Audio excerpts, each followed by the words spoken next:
Today on Commander Replay, money can't buy knives as Sisay Weatherlight Captain tries to wield all the legendary blades of Dominaria. Will Sisay need more arms to swing all these swords? Find out next on Commander Replay. Today's show is brought to you by Culture, a graffiti artist from New York who brings your favorite pop icons to life. You can check out his one-of-a-kind works on his Instagram page, and if you see something you like, be sure to follow him and drop a comment. But if you see something you gotta have, or are interested in getting some custom work done, feel free to contact him directly through Instagram and be sure to mention Commander Replay for a discount. A link will be in the description below. Welcome back everyone, playing some Sisay Weatherlight Captain. We're playing Legendary Blades today, and this deck is all about legendary equipments. Take a look at this opening hand. 2 lands plus Farseek is okay, it's not amazing. I guess it's fine though. We have Balin, which is cool. Balin is good for all of our equipments. We won the die roll, so we will play first. We draw into a land, that's good news. Play the Canopy Vista first and pass turn like that. So I'm joined by 3 Patreon supporters today. First up we have Cadus playing his beloved Bolas the Ravager deck. He'll probably get wheeled into oblivion. But this deck does have a couple ways to recycle things, so it's not the end of the world. But it could still be very annoying. Next up, we have Dragon Knight 104 playing Ludevic Necro Alchemist. Reasonably helpful. We can get some card draw going. And Ishai Ojtai Dragon Speaker gets huge. And then finally, we have Radiant Archangel being piloted by Champion of Thune. Is a 3/3 Flying Vigilance. It gets +1/+1 for each other creature with flying on the battlefield. Not terrible. I think they said it's a life gain theme deck, so it's probably running all the life gain angels. Which there are a bunch, and things like Lyra Dawnbringer also work really well. I have seen Radiant show up a couple times. It never seems to have a great performance, but I think that has more to do with how people have the deck built, more so than the deck being bad. When you see a commander like Radiant, if you have an inexperienced deck builder, they're probably not running as much removal as they should be, and that can definitely be an issue. I think that's more of the problem, more so than like Radiant is a terrible creature, which I think just means that I need to try my own Radiant Archangel deck at some point, and see if I can put a nice little build together. Sure, it'll have a ceiling on how strong it can be, but I think it can still be a very reasonable commander. So we'll play the Marsh Flats right here, correct the Marsh Flats. We need double white, so I'm thinking maybe a scrub land right here, seems pretty good. It appears we do not have scrub land. There's a Tundra. Tundra seems fine, we'll get Tundra. Then we'll play the Farseek. I copied this mana base from another deck, and I didn't pay super close attention to which duels and shocks were in here. We can get a Watery Grave. Kind of want like a Badlands. Don't seem to have one. Guess we'll just get the Watery Grave. Go tapped. Here comes a Mana Vault for the Bolas, sure. Here comes some Lightning Greaves. Yep. And Enlightened Tutor for the Radiant Archangel. See what they're going for. It's going to be a land tax. Yep. Great way to make all those land drops. Here comes the land tax. Did opponent keep a 1 land? Yep, they kept 1 land and a land tax. I've seen people get punished on that. That's a thing that can happen. Probably not in this game. This game, I think, is a bit more chill than perhaps some other games of Commander, but I have seen it come up. Let's play the Windswept Heath. Thinking about what to do. So next turn we can go Hero's Blade and Sisay Weatherlight Captain, and that seems pretty good. Ideally, I would love to get the Cauldra on there. Yeah, okay. So, because Cauldra is going to give us First Strike, Trample, and Haste. Oh, that's not the Shroud one. Well, First Strike, Trample, and Haste are also cool abilities. So, I guess we will play the Hero's Blade. Crack this Windswept Heath. We do need some red mana, so we want to get something with some red. Plateau feels good. We'll lay down the Jit and pass like that. Kata says I have pokey sticks. That I do. That I do. Hero's Blade, one of the few non-legendary equipments in the deck, but it works so well with Captain Sisay. You just need to get a little bit of power on her first, and then you're off to the races in terms of what things you can search out of your deck. Now, one thing, it's not always great to have like the first threat on board, especially if you're like Voltron.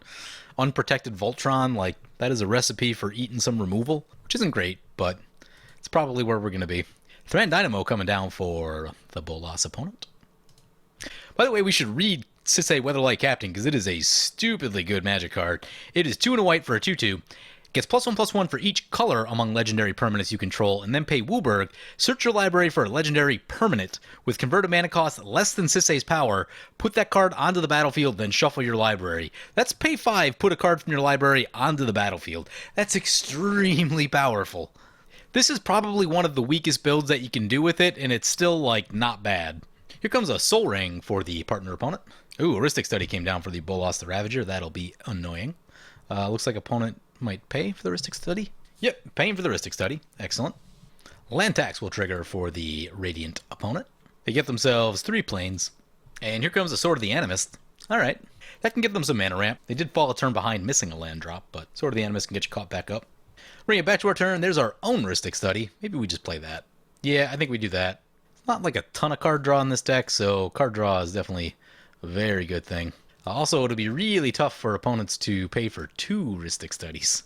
Dragon said they're playing a Jank Angel deck. That'll be interesting. USA Angels with Ishai and Ludevic. Kata says, I don't pay his Rhystic Study, then he won't pay mine. I don't know, we'll see. Here's a Cabal Coffers for the Bolas. Always a bit risky in a 3-color deck. Tainted Remedy. That's no good. Radiant's going to have a very good incentive to blow that up, because if they're playing Life Gain, that might cause a problem for him. We do get a land off of our Rhystic Study trigger. Excellent. Want to keep making those land drops. Here comes a Gilded Lotus for the partner opponent. 2 Rhystic Study triggers on the stack. So we can both draw. Yeah, at some point it just... I don't know. We draw another land. Alright, keep setting up those land drops. Ludevic Necro Alchemist coming into play. We'll use our Rhystic Study again. And we draw a... Ooh, hey. Yeah, that's a Duelist Heritage. That can put Double Strike, which means that, like, this has the ability to take our deck from, like, not that great to, oh my god, why is there 25 commander damage coming at me? Ludevic gonna swing into the Nicole Bolas. Sure. They'll get to draw an additional card. Land tax will trigger for the Radiant opponent. Here comes Sword of Fire and Ice. That's a good one. Rhystic Studies will trigger. We draw a Leonin Abunus. Very good for protecting our artifacts. It's going to bring it back to our turn. We draw Elbrus the Binding Blade. I'd actually prefer that one was still in the library. I think we have Scroll Rack for that reason. Play the Misty Rainforest. Let's cast our commander. Rhystic Study will trigger for our opponent. I am going to pay that. They've been drawing pretty freely. Hero's Blade will get attached to the Sisay Weatherlight Captain. We'll crack this fetch, grab a Volcanic Island, and equip the Umezawa's Jit to the Weatherlight Captain. And we've got ourselves a 5/4. We'll draw a card with Ludevic. That's an Avacyn. And then we have to discard the hand size. Probably going to be Elbrus the Binding Blade. There are ways to get it back, but actually, I don't know. You know what? We'll discard the land. High likelihood that we're going to draw another land before our next turn. So, one thing we could do, we could... Ooh, actually... Yeah, maybe we do that. If we're above max hand size next turn, we could discard the Elbrus and then go find a Sharum the Hegemon to get Elbrus into play and not have to pay that ridiculous 7-mana casting cost. Solemn Simulacrum coming down for the Bolas opponent. We could also use Hammer of Nazan. Hammer of Nazan is just ridiculous in this deck. Yeah, that's probably actually going to be the next thing that we're going to do. It also protects us against a lot of board wipes. Doesn't help against Toxic Deluge, but many of the other ones. Here comes a Boros Signet. 2 Rhystic Study triggers. We will draw with the Rhystic Study. There's a True Conviction. It's a bit redundant. Actually, the life gain going to be actively bad with Tainted Remedy in play. Here comes a True Conviction for the partner opponent. I don't know if they realize what the Tainted Remedy is going to do with that. If not, they'll find out sooner rather than later. Ludevic going to swing into the Radiant opponent. And I believe that puts opponent to 38. Pretty sure they were at 40 when they started the turn. Myriad Landscape for the Radiant opponent. It's going to bring it back to our turn. I don't think we... Ooh, we did not catch that land. Blowing up enchantments is not the worst thing I've seen. A lot of artifacts in play worth blowing up. I think we're going to discard the Elbrus. A little sad about not making that land drop. Really thought that would happen. Drew several extra cards right there. Just because Radiant's open, I'm going to swing over that way. Actually, you know what? No one ever does this. Like, Bolas has already drawn so many cards that if they draw one more off the Solemn Simulacrum, it's not really going to matter. So at this point, I'd rather just get the Solemn Simulacrum out of play. That'll leave the door open for us next turn. We do get 2 counters on the Umezawas, which can be helpful. And we're just going to pass the turn like that. Sit on our activated ability with Sisay. Discard Elbrus the Binding Blade. What else are we getting rid of? We're going to get rid of the True Conviction because of the Tainted Remedy. That would actually kill us. I'm going to take a peek to see what's in our deck. Mirari's Wake, sadly not legendary.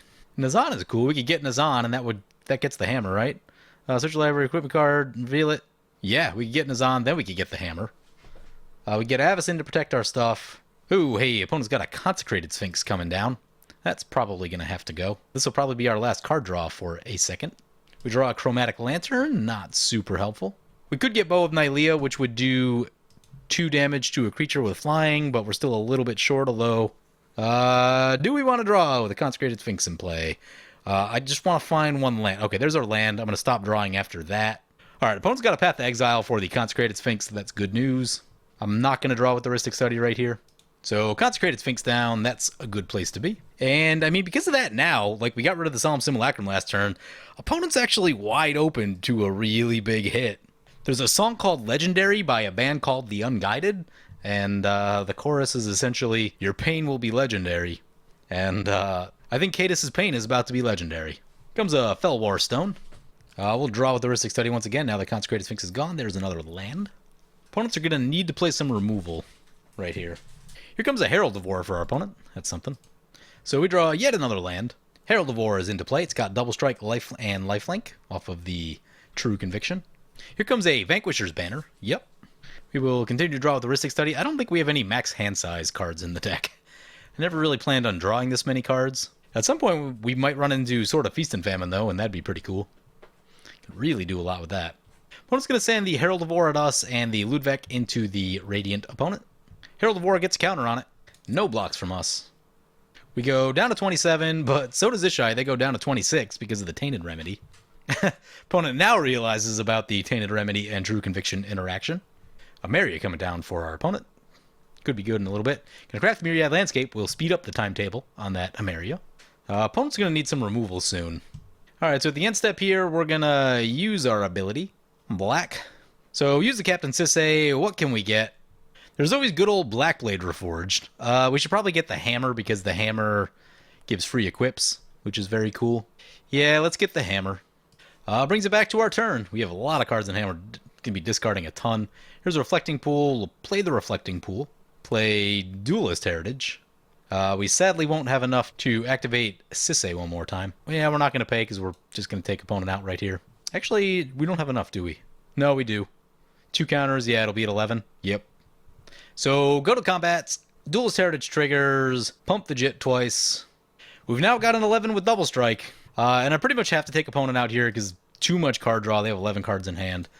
We're the only one that's allowed to have 11 cards in hand. So, first hit, get some more counters on the Jit, and second hit, they go down. That being the case, I guess we protect our artifacts with Leon and a bonus. And we'll pass turn like that.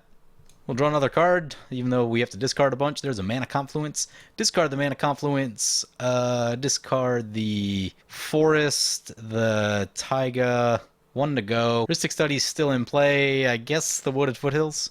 We're protected up pretty good. Abunus protects our artifacts from spot removal. Hammer protects Sisay from a board wipe. So it would take opponents multiple things to get rid of all of our stuff. Here comes a Retachroma. Ooh, that's a spicy one. It has pro white, so like it's kind of an issue for us. This one does give it trample. Opponent's gonna have a tough. Opponent moves the boots over. It has a tough choice whether they want to attack with it or not. Double strike and lifelink seems pretty tempting. Does not attack with it. Herald of War is going to get another counter on it. Duelist Heritage will trigger. It's not really going to matter. Everything has double strike anyway. This is going to hurt a little bit. This is going to be a shot for 12. Wouldn't mind seeing a board wipe just to slow the game down a little bit. I came out a lot faster than I had really expected to. This deck seems to come on quickly. I mean, it's like super fragile to removal, but it does come out hitting really hard, really fast. The fact that you can pretty much always tutor for Blackblade Reforged is pretty insane. Alright, there's an Hour of Revelation. That will slow the game down, and that's actually a very good one. I think that's going to get rid of a lot of our things. So, all of our artifacts are going to get blown up. Rhystic Study, Duelist Heritage. Sisay will stick around, so that's good. Abunus will get blown up. Jit is going to get blown up. What are we doing with that? Maybe just gaining some life back. Opponents has 6 planes on the Emeria. Do have a Baneslayer Angel in the graveyard. It's a pretty good one. Opponent pays for our Rhystic Study right here. Yep. So all the stuff getting blued up. Sisay, the only thing to stick around. I am happy that it did survive, though. Luminarch Ascension into play, so we're going to have to start poking opponent so that they don't get the counters up on Luminarch. There's a Boros Charm. Play Underground Sea. It's 5 to get Cauldra going. Meh. Actually, I don't know if there's anything in our deck that, because we would need to get converted mana less than Sisay's power. We'd need something at 1? I don't know if we have anything at 1, honestly. So I think we go for the Giant right here. And we'll get the Chromatic Lantern in. Play Stonehewer Giant. Poke our opponent. So next turn we should be able to get back in the game. We can activate the Stone Hero Giant, get like Sword of Cauldra or something. Potentially play Helm of Cauldra, and then activate Sisay to get the final piece of Cauldra. I think might work. Here comes Ishai. Opponent now on 7 planes. They'll be able to get stuff back. Looks like just the Baneslayer currently. Here comes a Gilded Lotus. Ishai will tick up. Here comes Radiant Archangel. Yup. Does get +1/+1 for the Ishai being in play. Let's bring it back to our turn. There's a mountain. Play the mountain. We could activate Sisay twice, but it's more mana efficient to use Stone Hero Giant one time. Ooh, we could do the Sword of Feast and Famine trick. That would be cute. I say we try it. I'll swing into the Radiant opponent. Ooh, they go no blocks. That was risky of them. Activate the Stone Hero Giant. Although, ooh, holding one up, that could be a Swords. Well, let's just hope it's not Swords. Get Sword of Feast and Famine, or Path. Equip it to the Sisay. Wait till we have this trigger on the stack. Seems like a good idea. So, Sword of Feast and Famine trigger on the stack. We'll activate Sisay. Our choices are Bow of Nylea, Blackblade Reforged, Sword of the Chosen, Sword of the Animist. I think we'll just go for the Blackblade Reforged. Unfortunately, we don't have any free equips. That's a little bit sad. Sword of Feast and Famine will allow us to untap our lands. Opponent will have to discard. They probably have a planes they can discard. Yep, they discard planes. Let us equip the Blackblade Reforged. And we've got 7 mana up, which is enough to Boros Charm and activate our Sisay Weatherlight Captain. So if this holds up, we should be able to do some wacky stuff over the next turn cycle. Here comes Ludevic Necro Alchemist, sure. Opponent going to swing into us with the Ishai. We could do the Shroom thing, but I'm going to wait just a little bit longer. Unless something really happens. Ooh, Luminarch Ascension gets another counter on it. It's a thing we'll have to think about. Ooh, Emeria. Forgot about the Emeria. And I know I talked about it a little bit. Ooh, here comes the Emeria trigger for opponent. Getting that Baneslayer Angel. Now they've got a little bit of a team. It's 10 in the air. That's half of our life. This one doesn't have haste, fortunately, but we'll see what they've got to follow it up with. That's a Twilight Shepherd. That's really good with a board wipe. Do they have the board wipe? There used to be a combo with this deck in Standard back in the day. I forget what it was, but it was essentially board wipe plus Twilight Shepherd. It wasn't like super competitive, but here comes a Lyra Dawnbringer. Yup, them angels getting big. Opponent going to come into us with the Radiant Archangel. Yep, we should probably block that one. All right, so activate Sisay. What are our choices? We could get Shroom can block, which is a big one. Gisela is good for preventing damage. Aurelia and Gisela are like good for winning the game. We'll try to hold off on those. Yeah, I think I'm gonna go Shroom. Get back Elbrus the Binding Blade. Luckily, the equip on that thing's only 1, so we cheated the hard part there. Question is, do we protect the Shroom? I feel like, yeah, there's a bunch of flying. We probably should. So, declared blockers. Then we'll Boros Charm. So, Shroom eats all the damage for us. Brings us back to our turn. We draw a land, play the land. Both opponents have blockers for us. Cauldra gives us Trample. Yeah, I guess we could Avacyn and Board Wipe.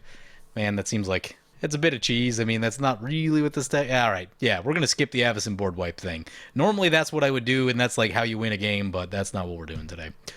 Can we get the Hammer of Nazan back anyhow? We probably should have got Hammer of Nazan out of the graveyard, honestly. Oops. That doesn't matter. All right. So, play Helm of Cauldra. Ishai will trigger. Gonna equip the Helm. We're gonna attack into the Angel opponent. They've got lots of things that... We have First Strike, Haste, and Trample. Yeah, the Trample is the big one. So, attack into the Angel opponent. This is gonna be fun. It's actually gonna be really funny when we get Cauldra and all that stuff gets exiled. Oh, I forgot to attack the Elbrus. Ah! Oh, we forgot to attach Elbrus. Whoops. Opponent throwing everything in front. Yep. Let's put Twilight Shepherd first. Activate the old Stone Hero Giant. Actually, this may not even trample through. Do we get an Unscythe? Maybe we go, yeah. Maybe we go for that. That'll give it 20 power. We'd get a bunch of zombies out of it. There's Tatsumasa. Yeah, Cauldra just makes the most sense. We've already got part of it in, so let's go for Cauldra. 22 power. I don't think we're going to get a Sword of Feast and Famine trigger, actually. Oh, I think we got just enough to exile all the stuff. Persist will trigger. Oh, that's weird. Oh, they have to survive? If they die, they don't get exiled? That's a sad face. Yeah, we only exile Lyra. Oh, well, that's sad. Huh. Attach the Elbrus. And pass like that. I did not play that turn particularly well. I guess we exiled... we killed a bunch of angels. That's the thing. One of them will come back. Could use some form of lifelink, though. Ah, opponent's going to play Path on our Sisay. Bah. Well, I guess we're still set up to get the final piece of Cauldron, though. So we'll probably end up doing that. Grab a land.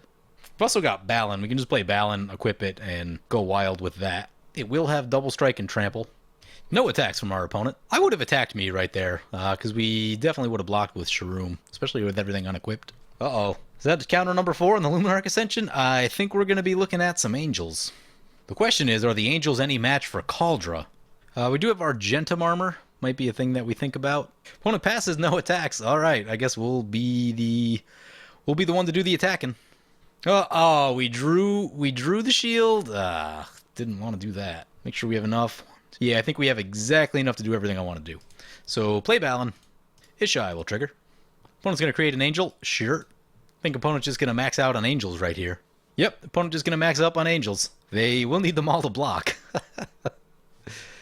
All right, I think we're probably going to have to roll without Cauldron, Shield of Cauldron right here. Oh, no, we have exactly enough. All right, so play Shield of Cauldron.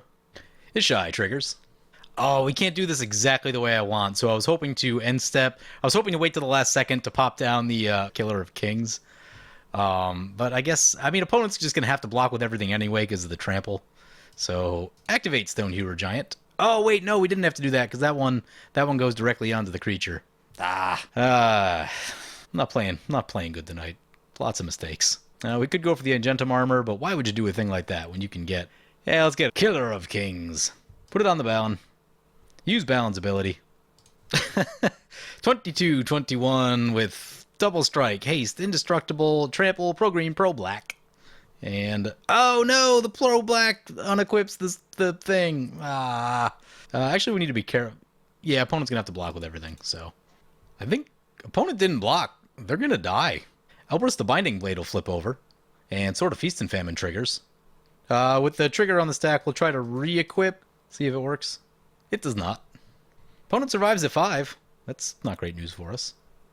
I thought they were going to die. Well, we have a Withengar Unbound. Always got to have one of those.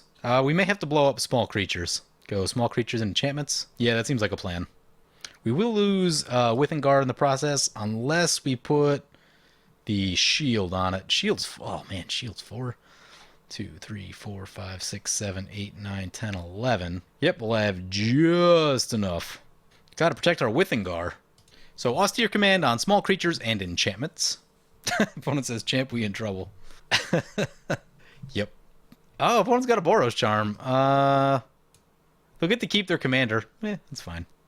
It's mostly all these Angels I'm worried about. We will, however, draw with the Ludevic. And it's Tiberi's protection. I wish I had the mana open for that. Uh-oh, that's a Gisela. Well, that is why we did things the way we did them. Still, I have 2 flying blockers. Notably, one of them is indestructible. Opponent's talking about the 3-color equipment. I wish they would do more of these. This is actually a really cool card, but I don't play Grixis ever, and Grixis isn't super well suited to equipments, so, you know, I'd like to see some of these in other colors. That'd be pretty cool. Baneslayer Angel into play, and Archangel of Tithes into play. Does make us have to use mana to do stuff, it's just not amazing. We could assemble Cauldron, but honestly I want to keep the shield on Withengar, because there's lots of big nasty flying things over there. Ooh, damage. Damage would be halved to the Gisela. That's a thing to think about.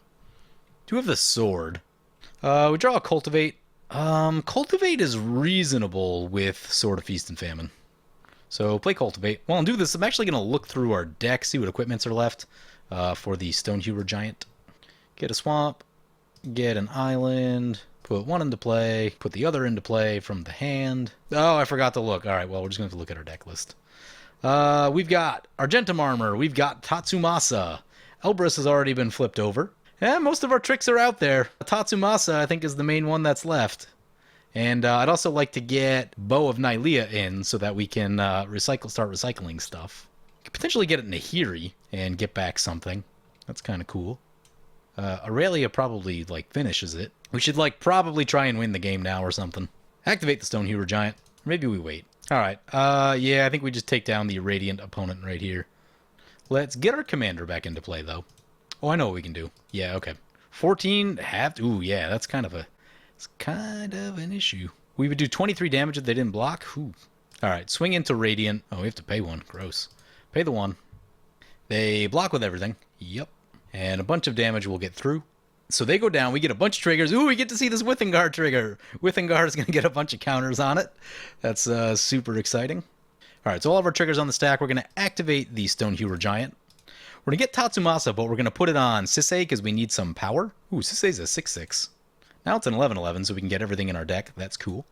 Sword of Feast and Famine untaps our stuff. Ooh, yeah. All right, so the second trigger shouldn't have gone through, so we'll not use that. We have 1, 2, 3, 4, 5, 6, 7, 8, 9, 10, 11, 12, 13, 14 lands. That's 2 activations plus it's a Fairy's Protection. I like the sound of that. And we can draw a card with Ludevic. It's a Smothering Tithe. Not particularly helpful at this juncture. Let's see what opponent's got. I'd prefer Avacyn was in the deck. It's a really good answer to a board wipe from this position, but funny enough, if we need a flying blocker, we can make one with Tatsumasa, and it would be absolutely hilarious if that's how we win the game. See what opponent wants to do. Withengar's a 26/26. Important that we put Indestructible on it. It's got Flying, Intimidate, and Trample. Oh, I forgot about the Intimidate. Oh, opponent's got a Rogue's Passage. They're going to try to commander damage us out of the game. Okay. The damage is doubled. If we played our Gisela, it'd be halved. It would go back to 14. Well, I guess we're going to have to try and kill opponent really quickly then. Okay. Rogue's Passage. Let us start using the Sisay. So we can get any of the remaining legendary things in our deck. Kind of want the bow. The bow would basically just get us hammer back. Everything else I can live without. Samut, Padim. Padim isn't terrible. We can get us some card draw. Nahiri isn't terrible either. Maybe we get Helm of the Host. Maybe we Helm of the Host on Withengar. That's a funny one. Yeah, let's do that. I mean, we gotta get Gisela at some point though. All right, get Helm of the Host. Do all this again. What did I say we needed to get? Oh yeah, Gisela, just to be safe. Then play Teferi's Protection. Yeah, I'm hamming it a little bit, but you know, I don't know how many opportunities I'm realistically gonna get to play this deck and have success with this deck. So, sorry to my opponents for hamming it, but it's such a ridiculous deck that I'm trying to milk this one a little bit, because it's not every day you get to have Kaldra, Unscythe, Tatsumasa, Blackblade Reforged, and Helm of the Host in play. So Teferi's Protection resolves, that gets exiled. Damage will fizzle. Brings it back to our turn. There's a Heavenly Blade Master. So let's put the Helm of the Host on the Withengar. We do actually need to make sure that this ends the game. Yeah, we should probably get Aurelia. If it doesn't, opponent would kill us. So get Aurelia. Go to combat. Helm of the Host will trigger. Give us a second Withengar. Dose Withengars. Oh my. Pull the Stonehewer Giant back. Don't need that thing dying. Aurelia will trigger. Opponent saying GG. Opponent agreeing double Withengar is the way to close it out. I agree. Oh yeah. The first hit. And second hit. Boom! Double Withengar! Oh, this deck. I love this deck. So, I played this deck twice, and I'm currently 2-0 with it.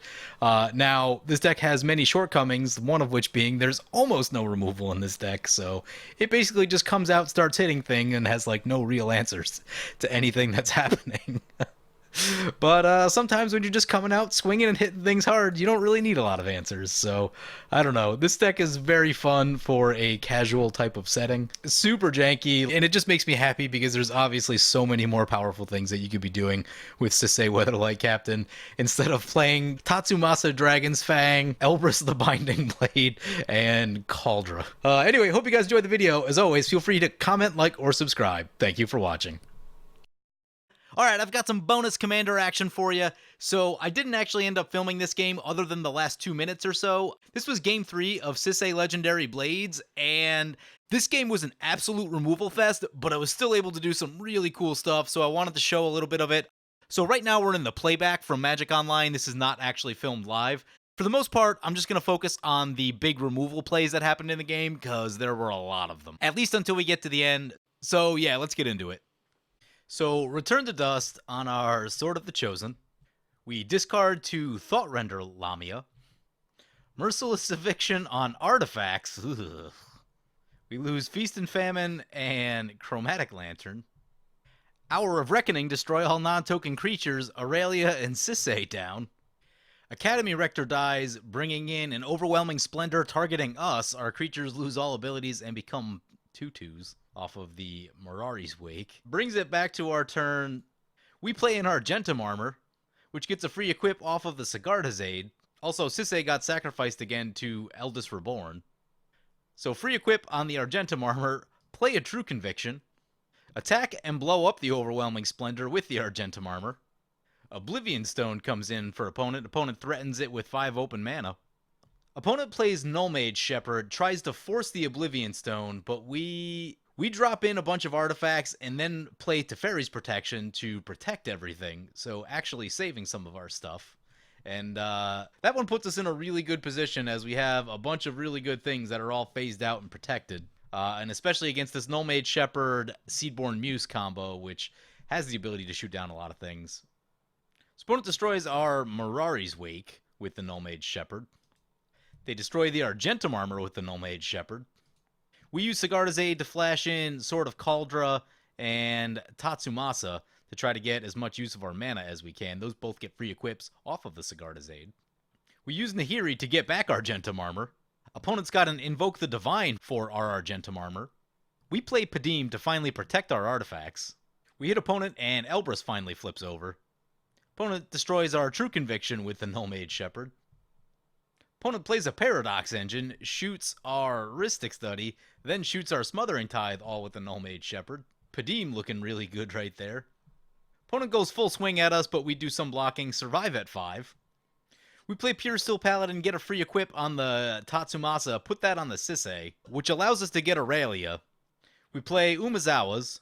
We attack twice and take down 2 players, putting 26 +1/+1 counters on the Withengar Unbound. And then from there, we go on the big attack and finally finish off our opponent.